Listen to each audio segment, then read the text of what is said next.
Hello and welcome to my vlog. ఇవాళ వచ్చేసి డెల్ట్స్ and arms shoulder work out రోజు first మనం దేశీ దండ్తో స్టార్ట్ చేస్తాం. దేశీ దండ్ నేను ఫస్ట్ 30 కొట్టేస్తా. దాని తర్వాత సూపర్ సెట్ పెట్టుకుని ఇలా బాడీ వెయిట్ వర్కౌట్స్తో ఫుల్ ఇంటెన్స్ వెళ్ళిపోవాలనుకున్నా. 200 రెప్స్ అయితే క్రాస్ చేయాలని ఫిక్స్ అయిన ఇవాళ. దండ్, చినప్స్, బార్ డిప్స్ 3 10 అట్లా 30 ఒక సూపర్ సెట్లో 30 అట్లా 210 వరకు తీసుకెళ్ళిపోయినా.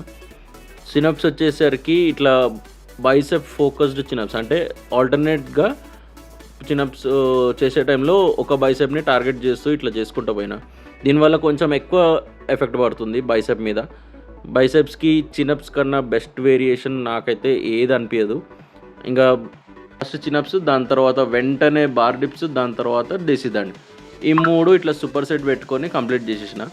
దాని తర్వాత డంబుల్ సైడ్ లాటరల్స్ చాలా రోజులైంది గ్యాప్ ఇచ్చి, చాలా రోజుల నుంచి చేయలేదు. ఇది కేబుల్తోని మెషిన్తో చేస్తుండే. సో ఇది లైట్గా చేసిన, ఎక్కువ మరీ ఇంటెన్స్ పోలేదు. మన బాడీ వెయిట్ వర్కౌట్స్లోనే మొత్తం ఇంటెన్స్ వెళ్ళిపోయి రెప్యుటేషన్స్ 200 కొట్టేసరికి ఇంకా తర్వాత వెయిట్స్ స్ట్రెంత్ ట్రైనింగ్ అంటే 5-10 రెప్స్ అట్లా కొట్టుకుంటూ పోయినా. ఎవ్రీ సెట్లో 5 to 10 రెప్స్ పెట్టుకుంటా, లైట్గా వెయిట్ని పెంచుకుంటా. I was just having a good వర్కౌట్ని ఎంజాయ్ చేయాలి అని మైండ్లో పెట్టుకొని, మరీ హెవీ పోకుండా మరీ లైట్ అసలు కాకుండా నీట్గా మజిల్ కాంట్రాక్షన్ ఎంజాయ్ చేసుకుంటూ పోయినా. సైడ్ లేటరల్స్ కాగానే ఇంకా నెక్స్ట్ షోల్డర్ ప్రెస్ చూసేసరికి నేను ఎప్పుడు పెట్టేంత వెయిట్ పెట్టలేదు. ఇఫ్ యూ కెన్ సీ, ఇది నాకు తెలిసి 22 kgs అనుకుంటా. 22 kgsతోని ఇట్లా వేరియేషన్ కొంచెం చేంజ్ చేసిన, కాంట్రాక్షన్ ఫుల్ ఇంటెన్స్ చేద్దామని. ఒక హ్యాండ్తోని రైట్ లెఫ్ట్, దాని తర్వాత బోత్ ది హ్యాండ్స్, మళ్ళీ తర్వాత left right both the hands, right left both the hands, ఇట్లా చేసుకుంటూ పోయినా. ఇట్లా 5 అంటే right left both the hands push, ఈ 3 చేసినాక అది 1 రెప్ అనమాట. దాని తర్వాత ఫ్రంట్ డెల్స్కి వచ్చేసరికి నేను అసలు ఫ్రంట్ డెల్స్ని ట్రైన్ చేయడం అంత ప్రిఫర్ చేయను. నేను ఫ్రంట్ డెల్స్ లైక్ చెస్ట్ రోజు అండ్ దేశీ దండ్ అవి కొడుతుంటేనే పెరిగిపోతుంది అండ్ ఐఎమ్ హ్యాపీ. ఇప్పుడు ప్రజెంట్ ఉన్న ఫ్రంట్ డెల్స్తోని నేను హ్యాపీగానే ఉన్నా. సిమెట్రీ పెంచుకోవాలంటే రేర్ డెల్స్ ఇంకా సైడ్ లెటరల్స్ పెంచుకోవాలి. సో ఏదో లైట్ వెయిట్తోని స్ట్రెచ్ని ఎంజాయ్ చేసుకుంటా కొంచెం ఒక 2-3 సెట్లు కొట్టినా నేను ఫ్రంట్ డెల్స్. మరీ ఎక్కువ ట్రైన్ చేయలేదు. ఇప్పుడున్న ప్రోగ్రెస్తోని I'm happy with front delts. So ఎక్కువ ఇంటెన్స్ వెళ్ళలేదు దీని మీద. దీని తర్వాత వచ్చేసి రేర్ డెల్స్. ఇది నేను 2 weeks అవుతుండొచ్చు ఈ వేరియేషన్ ట్రై చేసి. Instead of like rare dwelt flies చేసే బదులు ఇట్లా ఒక సైడ్ కూర్చొని ఒక చేత్తోని పుల్లింగ్ మూమెంట్ లాగా వ్రిస్ట్ని న్యూట్రల్ గ్రిప్లో పెట్టి పుష్ లాగా కాకుండా పుల్ లాగా పెట్టుకున్నాను అనమాట. గ్రిప్ అట్లా పెట్టుకుని రేర్ డెల్స్ కొడితే మస్తు ఎఫెక్ట్ పడ్డది నాకైతే.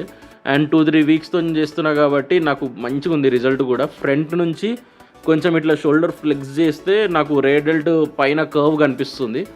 సో నాకు రేర్ డెల్స్ అయితే మంచి ప్రోగ్రెస్ ఉంది ఈ వేరియేషన్తో.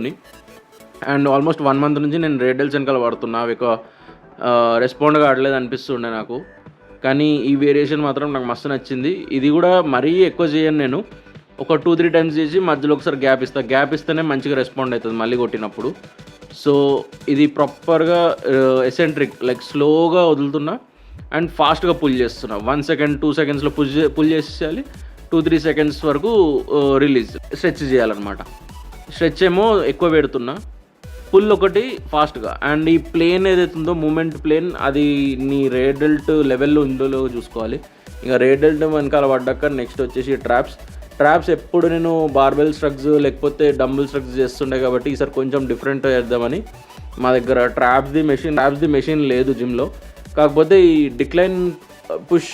డిక్లైన్ చెస్ట్ ప్రెస్ మెషిన్ ఏదైతుందో దీంతోనే ట్రాప్స్ని ఎంగేజ్ చేసుకోవచ్చు. ఇట్లా దీన్ని ట్రై చేసినా కానీ దీని మీద లైక్ హెవీ వెళ్ళేసరికి బ్యాక్ మీద పడుతుండే. బట్ కొంచెం చాలా ట్రైన్ అయితే అయినాయి ట్రాప్స్. అప్పుడప్పుడు చేస్తుండాలి నాకు తెలిసి, ఇది రెగ్యులర్గా చేయొద్దు. ఇంకా తర్వాత డెల్ట్స్ అయిపోయినాక, షోల్డర్ వర్కౌట్ అయిపోయినాక నెక్స్ట్ బైసెప్ ట్రైసెప్కి ముందు నేను ఫస్ట్ ఫోర్ ఆర్మ్స్ని ట్రైన్ చేస్తా. ఫోర్ ఆర్మ్స్ని లైట్గా పంప్ చేసుకుని బ్లడ్ సర్క్యులేషన్ అంతా సెట్ అయినాక అప్పుడు బైసెప్ ట్రైసెప్ పట్టుకుంటే క్రేజీ పంప్ ఉంటుంది. ఫోర్ ఆర్మ్స్ ఫుల్ ట్రైన్ అయిపోతాయి అప్పుడు. సో మన forearms first reverse curls కొంచెం వీక్ ఉంటుంది నాది. సో ఫస్ట్ దాన్ని హిట్ చేయాలి. వీక్ ఉన్న దాన్ని హిట్ చేసినాక ఈ normal regular forearm curls full heavy పెట్టేసుకున్నా. నా మ్యాక్స్ వెయిట్ కాకపోయినా కూడా కొంచెం తక్కువ వెయిట్ పెట్టుకొని మంచిగా 10-15 రెప్స్ తీసుకుంటే టోటల్ వాల్యూమ్ 40-50 వరకు తీసుకెళ్ళిపోయినా. సరే ఫోర్ ఆర్మ్స్ కొంచెం పంప్ అయ్యి కొంచెం గట్టిగా స్ట్రాంగ్ ఫీలింగ్ వచ్చినప్పుడు అప్పుడు బైసెప్ ట్రైనింగ్ స్టార్ట్ చేసిన. ఇవాళ వచ్చేసి ప్రీచర్ కర్ల్ వచ్చేసి మొత్తం రిలీజ్ చేయడం I don't prefer. If you can see complete stretch చేయను నేను, కొంచెం వదులుతా కింద, కొంచెం గ్యాప్ వదిలేసి పైనకు వచ్చేసి మాత్రం ఫుల్ కాంట్రాక్షన్ పట్టుకోవడానికి ట్రై చేస్తా. ఈ కాంట్రాక్షన్ 1 సెకండ్లో రావాలి అండ్ ఇసెంట్రిక్ అదైతే స్ట్రెచ్ ఏదైతే ఉందో అది 2-3 సెకండ్స్ వరకు తీసుకెళ్ళాలి. కాంట్రాక్షన్ మాత్రం ఇక్కడ ఇంపార్టెంట్, ఎంత అయితే అంత కాంట్రాక్షన్ చేయాలి. అండ్ కాంట్రాక్షన్ చేసే ఎనర్జీ పడిపోయినప్పుడు కొంచెం రెప్స్ అయినా సరే అంటిల్ ఫెయిల్యూర్ తీసుకెళ్ళిపోతుంది. ఈ ప్రెషర్ కర్ల్స్తో ఒక 2-3 సెట్లు కొట్టంగానే బైసెప్ మంచిగా పంప్ అయిపోయింది. తర్వాత ట్రైసెప్ వెనకాల పడ్డా. మళ్ళీ ట్రైసెప్కి నేను డిక్లెన్స్ కాల్ క్రషర్స్ ఇది ట్రై చేయొచ్చు, కాకపోతే ఇది నాది లిటరల్లీ ఒక 1 సెట్ కొట్టినా 2 సెట్స్ కొట్టినా అంతే. ట్రైసెప్ ఫుల్ రెస్పాండ్ అయిపోయింది. నాది ట్రైసెప్ మంచిగా రెస్పాండ్ అవుతుంది, ఎప్పుడు ట్రైసెప్ దమ్ చేయలేదు నన్ను, బైసెప్పే మస్తు దమ్ చేస్తుంది. సో బైసెప్ ఇంకొంచెం సాటిస్ఫై అవ్వాలి అనేసి హ్యామర్ కర్ల్స్ పట్టుకున్నా. బైసెప్ని ఇంకా కొంచెం సాగుదామని చెప్పేసి హ్యామర్ కర్ల్స్తోనే ఇంకా 3-4 ఇష్టం వచ్చినట్టు సెట్లు తీసుకెళ్ళిపోయినా, మంచి హై వాల్యూమ్ తీసుకెళ్ళిపోయినా. ఇక ఈ వెయిట్ ట్రైనింగ్ ఇంటెన్స్ ఉండేసరికి కార్డియో చేయకుండానే క్లోజ్ చేసేసిన ఇవాళ సెషన్.